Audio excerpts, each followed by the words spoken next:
My wife cheated with my business partner, secretly draining $250, $0 from our joint account before filing for divorce and claiming half the property. Now I'm facing litigation over the house and our inheritance, and I can't tell if I was ever truly loved or just exploited. Hello everyone. Dear listeners, please share your thoughts in the comments section below. And don't forget to like, share, and subscribe. Now, let's begin the video. Using a throwaway for obvious reasons, with certain specifics modified to preserve anonymity. I never thought I'd be the guy sitting here, writing about how my wife, Lisa, turned out to be nothing but a lying, cheating bitch. The worst part, I found out because of some random, stupid mistake I made. That mistake changed everything, exposed her for what she really was, and left me questioning whether I ever really knew her at all. It started about 3 months ago. We had been together for almost 10 years, married 5. We had a good life, or so I thought. We owned a nice house, had a decent business, and I thought we were solid. But then little things started to change. Lisa became more distant, secretive. She'd stay late at work, then come home with this weird attitude like she was hiding something. At first I brushed it off. Maybe she was stressed, maybe she was just tired. But then I noticed the little lies. She'd tell me she was going out with friends, but I'd find out she was with her sister or some other guy. Nothing obvious at first, just small discrepancies. I thought maybe I was imagining things, or maybe I'd just been too busy with the business to notice. One day I decided to check our bank account out of curiosity. I'd been feeling uneasy and I figured I'd look at the recent transactions. That's when I saw it, $250, zero missing from our joint account, just gone. No explanation, no warning. My stomach dropped. I immediately thought, okay, this has to be some kind of mistake, but then I looked closer. The withdrawals were made over the past few months, large sums siphoned off in small chunks. I couldn't believe what I was seeing. That kind of money, our savings, our safety net, drained without my even realizing. And that wasn't all. I noticed that Lisa's behavior had started to change even more. She was colder, more defensive. She'd snap at me for asking about the money, accuse me of being paranoid or insecure.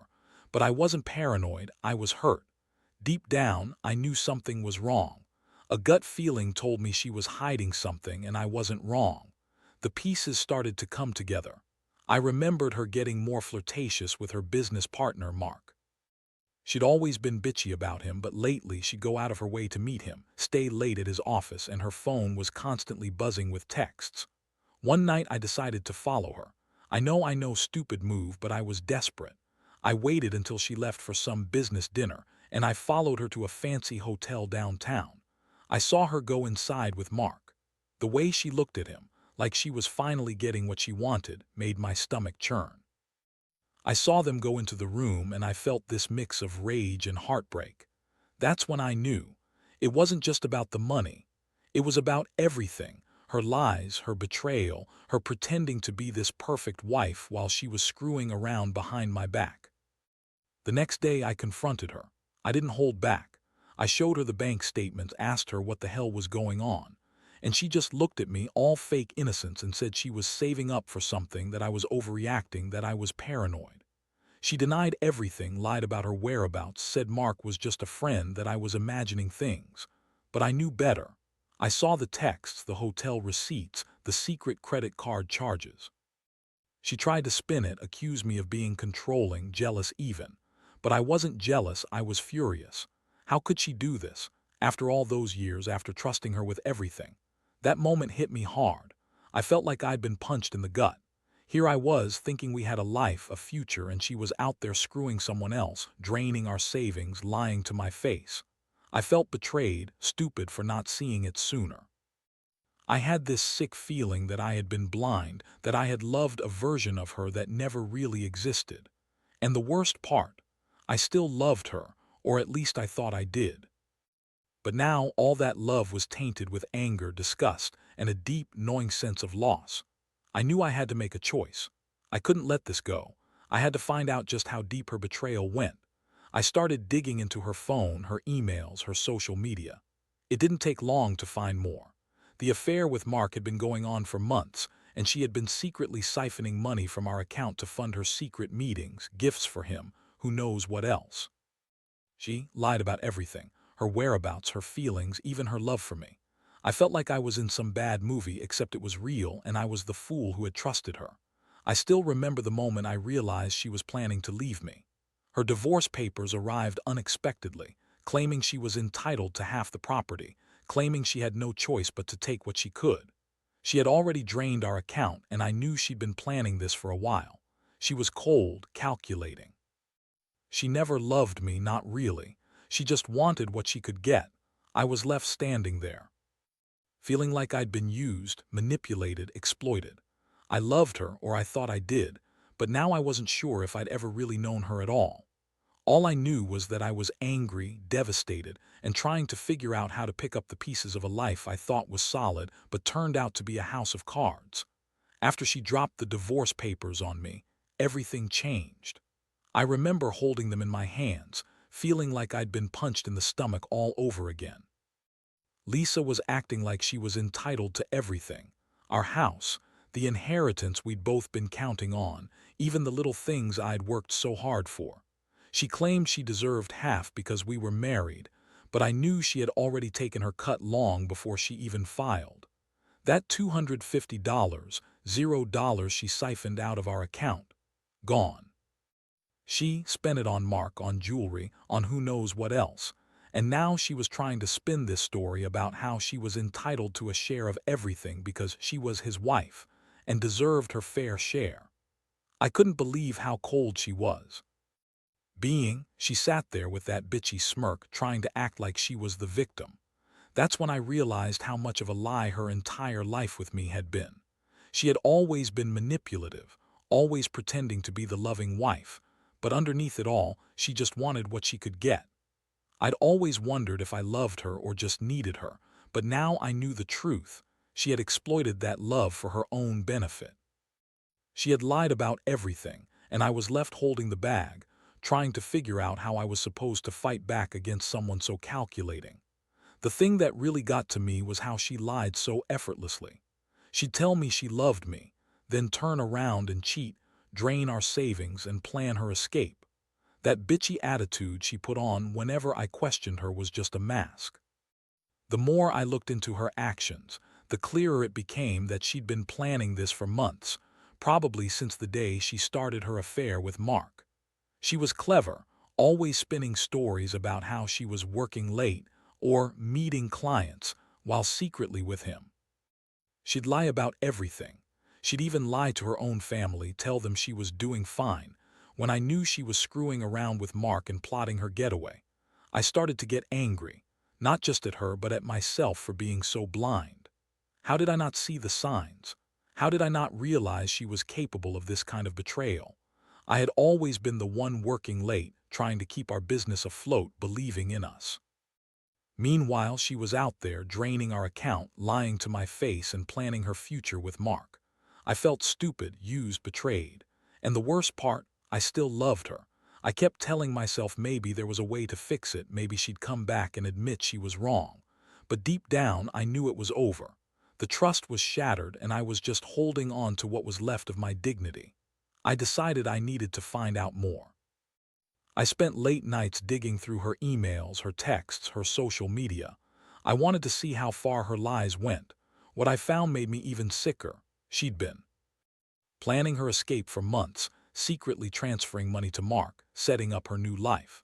I found emails where she talked about getting out, about starting fresh, and how she couldn't wait to leave this boring, controlling marriage. She'd even arranged for her parents to back her up, to lie for her if needed. I realized she'd been manipulating everyone around her, including me, for her own benefit. The betrayal was so complete that I couldn't even be mad at Mark anymore. Sure, he was part of it, but she was the mastermind.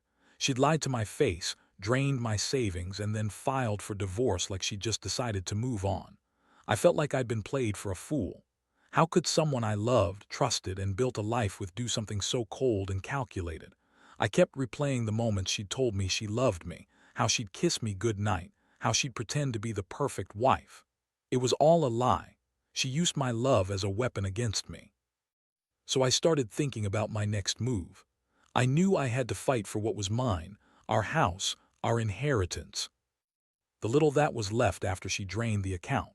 I talked to a lawyer, learned about the legal side of things. Turns out, she's not entitled to half the house just because she's married, especially since she's been secretly stealing from us. But that didn't mean she wouldn't try to manipulate the court, claiming she deserved half of everything because she contributed in her own way, by pretending to be a good wife, by draining our savings, by planning her escape. I knew I had to prepare myself for a fight, and I was ready to do whatever it took to get back what was mine. In the meantime, I decided to cut her out of my life completely. I changed the locks, moved my valuables, and cut off contact. I couldn't be around her anymore, not after everything. Every time I saw her smug face, I felt a surge of anger, but I also felt a strange sense of relief. Maybe now I could start over, rebuild from the ashes of this betrayal. I wasn't sure what the future held, but I knew one thing: she wasn't going to get away with it, not without paying a price, and I was going to make sure of that. The legal battle that followed was something I hadn't prepared for. I thought that just showing the evidence, her secret texts, the hotel receipts, the bank statements, would be enough to prove she'd been lying and draining our joint account. But it wasn't that simple. Lisa was clever, manipulative, and she had more resources than I did. She hired her own lawyer, a slick guy who knew all the loopholes, and suddenly I was facing a courtroom full of legal jargon I barely understood. From the moment she filed for divorce, she started playing the victim. She claimed she was entitled to half the property because we were married, even though she'd been secretly draining our savings and cheating on me for months. Her lawyer argued that she contributed to the marriage in her own way, by managing the household, taking care of the kids, and supporting me in my business. But I knew the truth. Her support was a lie. She was busy supporting her affair, draining our bank account, and secretly planning her escape. The judge listened, but I could see she was skeptical. She asked tough questions about the missing money, about the hotel stays, about her sudden change in behavior. I could tell she was trying to get to the truth. And I gave her everything I had, showed her the emails, the bank records, the hotel receipts. I even brought in a private investigator I'd hired to confirm her affair with Mark. It was brutal, sitting there, watching her lie through her teeth, pretending she was the victim. Meanwhile, Lisa's lawyer kept trying to discredit me, painting me as paranoid and controlling.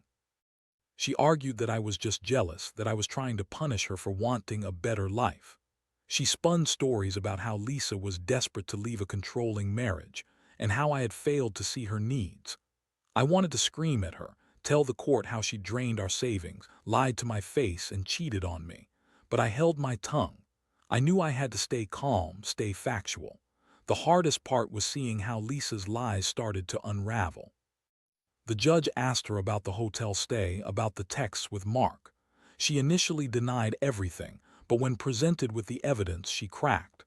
Her face turned red and she started to stammer. She tried to deny the affair, claiming it was just sex, that Mark was just a friend she was helping out, but I knew better. I had seen the proof, and the judge could see it too. That's when she finally broke down, crying crocodile tears, claiming she was confused, that she made mistakes, and that she still loved me. I felt nothing but disgust. I'd loved her once, but now I saw her for what she truly was: an opportunist, a liar, someone who had used my love and my trust to get what she wanted. The courtroom was tense, and I could tell the judge was weighing everything carefully. I knew I had a strong case, but I also knew Lisa's side would do everything to manipulate the outcome. In the end, I managed to get a judge's order that limited her access to our shared assets. She was not entitled to half the house, especially since she'd been secretly draining our account and planning her escape. The court recognized that her actions had compromised the marriage's integrity, but the fight wasn't over. She was still trying to hold onto the house, claiming she contributed to its value through her support and management, and that she deserved her fair share. It was a brutal reminder that legal battles are never clean. They're messy, emotional, and often unfair. But I felt a sense of victory, knowing I'd fought for what was right. Still, I couldn't shake the feeling that I'd lost something much deeper, my trust, my faith in the marriage, maybe even in myself. I kept asking, how did I miss all the signs? How did I let her manipulate me for so long? The court case was just the surface. The real wounds were inside, things I'd have to live with for a long time. But I knew one thing. I was done trusting her, and I was done being her fool. The aftermath of the court case hit me harder than I expected. You'd think winning some legal battles would bring relief, but all it really did was expose how deep the damage ran. Lisa was ordered to pay back some of the money she'd drained, but that was just a fraction of what she owed me emotionally and financially. The house was still in dispute, and I knew she'd do everything possible to keep her claws in it, even if it meant twisting the truth again. I moved out of the house a few weeks after the court ruling. It was a strange feeling, walking away from a place I once thought of as our home. Every corner, every room now felt like a reminder of her betrayal. I stayed with a friend for a while, just trying to breathe and make sense of what had happened. I'd never felt so betrayed, so stupid.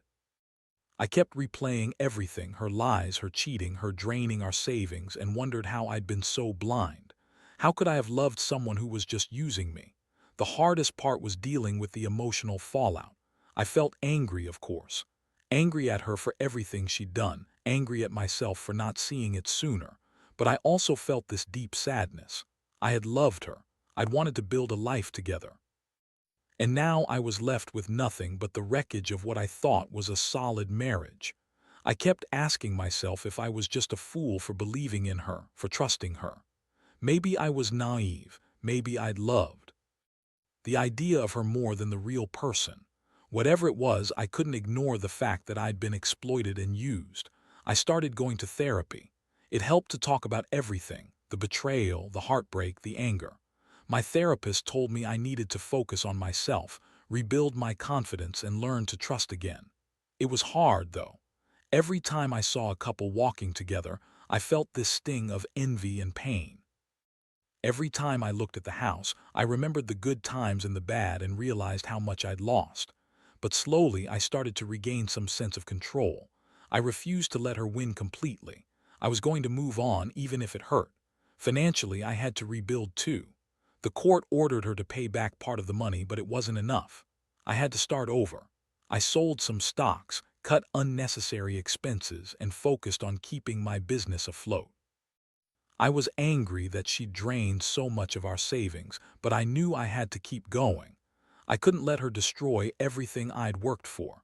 I also started to look into legal options to reclaim the house, to protect what was left of my inheritance, and to make sure she couldn't get her hands on it again. I learned that her claims of contribution to the property were exaggerated, and I was determined to fight for what was rightfully mine. At the same time, I had to deal with her ongoing attempts to manipulate the situation. She call, email, even show up at my new place trying to guilt-trip me, claiming she still loved me and that we could work it out. But I saw through her. I knew she was only trying to regain control, to keep her claws in my life and in what little she could still get. I refused to be pulled back into her web. I told her to stay away, that I needed space to heal. I knew she'd never change, not after what she'd done. The only thing I could do now was focus on myself and my future. Looking back, I realize I've learned some hard lessons. Trust is everything, and once that's broken, it's nearly impossible to repair. I also learned that some people are just good at hiding their true selves. Lisa was a master manipulator. And I learned that revenge isn't always about getting even. Sometimes it's about reclaiming what you've lost and making sure they can't hurt you again. I don't hate her, but I definitely don't love her anymore. I just want to move on, rebuild my life, and make sure I never get blindsided like this again. Now, I focus on my business more than ever. I've become more cautious with my money, more aware of the people around me, and more determined to protect what's mine. I still wake up some nights feeling the sting of betrayal, but I remind myself that I survived it. I'm stronger than I thought. And someday I hope to find someone who truly loves me, not for what I have, but for who I am. That's what I truly deserve. It's been a few months since everything came crashing down, and honestly, I thought I'd be better by now. But the truth is, the emotional scars run deep. I've learned to hide the pain pretty well, putting on a brave face for work, for friends, for anyone who asks. But inside, I still feel the sting of betrayal. Sometimes I wonder if I'll ever fully trust anyone again, or if I'll just be forever cautious, guarded, waiting for the next blow. What's been surprising is how much I've changed in this process. I used to be naive, believing in the fairy tale of marriage, that love and trust were enough. Now I see how easy it is for someone to manipulate that trust, especially when they're set on exploiting it. Lisa was a master at pretending to be the perfect wife, all while secretly planning her escape and draining our savings. I realize now how important it is to stay vigilant, to know who you're really dealing with, and to never ignore the small red flags. Financially, I've started to rebuild. I got a new accountant, set up better safeguards on my accounts, and diversified my investments. I also cut out unnecessary expenses and focused on growing my business. The money she stole, it's still a sore point, but I refuse to let it define me. I've learned that I need to be more careful, more cautious, and more aware of the people around me. Trust is earned, not given freely, and I have to protect myself from those who might take advantage. Emotionally, it's been a roller coaster. Some days I wake up feeling strong, ready to face whatever comes next. Other days I feel this deep emptiness, like I lost a part of myself. I still get angry when I think about how she lied, cheated, and manipulated me. But I also feel a strange sense of relief that I finally see her for what she really was. No more illusions, no more pretending everything was perfect. I've come to accept that I was used, and that's a bitter pill, but it's also a lesson I won't forget. One thing I've realized is that I need to focus on myself now.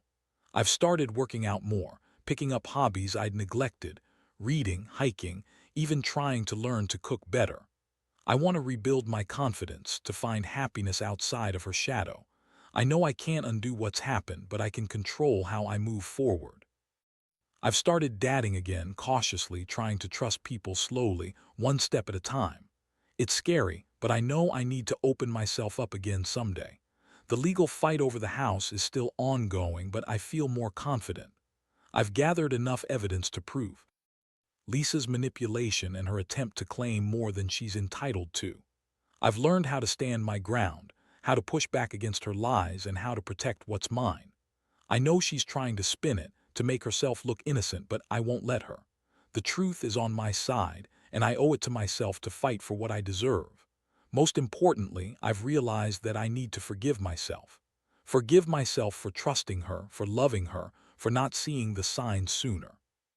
Forgiveness isn't about excusing her actions. It's about freeing myself from the anger and resentment that threaten to consume me. I can't change what happened, but I can choose how I respond. I choose to move on, stronger and wiser, with a clearer understanding of what real love and trust look like. Looking ahead, I don't know what the future holds. Maybe I'll meet someone new, maybe I won't. Maybe I'll rebuild everything I lost, or maybe I'll start fresh in a new city. But I do know this: I refuse to be a victim anymore. I've learned that some people are just good at hiding their true selves, and that trust must be earned. I've learned that money can be lost, but dignity and integrity are worth fighting for. And most of all, I've learned that I'm stronger than I ever gave myself credit for. No matter what happens next, I'm not going to let this break me. I'll keep moving forward, one step at a time. Now, as I sit here reflecting on everything, I realize that the biggest lesson I've learned is how fragile trust really is, and how quickly it can be shattered. Lisa's betrayal didn't just cost me money or a marriage. It took away my sense of security, my faith in the person I thought I knew. But it also taught me something about resilience. I found out I'm capable of surviving the worst kind of betrayal, and somehow, I'm still standing. I've come to understand that revenge isn't about getting even. It's about reclaiming your life and dignity after someone has tried to take everything from you. I didn't need to destroy her or ruin her life. I just needed to take back what was mine and make her see that her actions have consequences. That's what I did. I fought for my property, my inheritance, and my peace of mind. I fought to keep my head up when everything around me was falling apart. In the end, I've realized that the only person I can truly rely on is myself. Not her, not anyone who manipulates or lies. I've learned to trust my instincts, to listen to that voice inside that tells me when something's wrong. And I've learned that forgiveness isn't about forgetting or excusing. It's about letting go of the pain so I can move forward. Forgiving Lisa doesn't mean I forget what she did. It means I refuse to carry the burden of her betrayal forever. The scars will stay, I know that. But they're also a reminder of how far I've come. I'm rebuilding not just my finances, but my life and my spirit. I've started over and I'm doing it on my own terms. I've learned to value myself more, to set boundaries, and to never let anyone exploit my trust again. I've learned that love is supposed to lift you up, not tear you down. And I've learned that, no matter how dark things seem, there's always a way to find the light again. So I want anyone out there who's going through something similar to know this. You're not alone. Betrayal hurts like hell, but you are stronger than you think. Take your time to grieve, to heal, and to rebuild. Trust yourself first, and don't be afraid to walk away from what's toxic. Sometimes the only way to truly move on is to let go of what you thought was real and forge a new path. It won't be easy, but I promise it's worth it. I finally feel like I'm reclaiming my life piece by piece. And even though I'll carry the scars of this betrayal forever, I also carry a newfound strength, one that says I will never let anyone exploit or manipulate me again. I'll build something better from the wreckage, something real, something mine. Because, in the end, the only person who truly deserves your trust is yourself. And I've learned that the hard way.